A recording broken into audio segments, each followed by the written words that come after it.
Welcome back to another technical video. Today we're going to be going through your question, answering it, and hopefully finding that solution.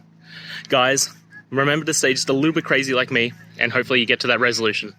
Now, let's continue on to the video.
And that's it, guys. I hope this video helped answer your question and you found that answer that you're looking for.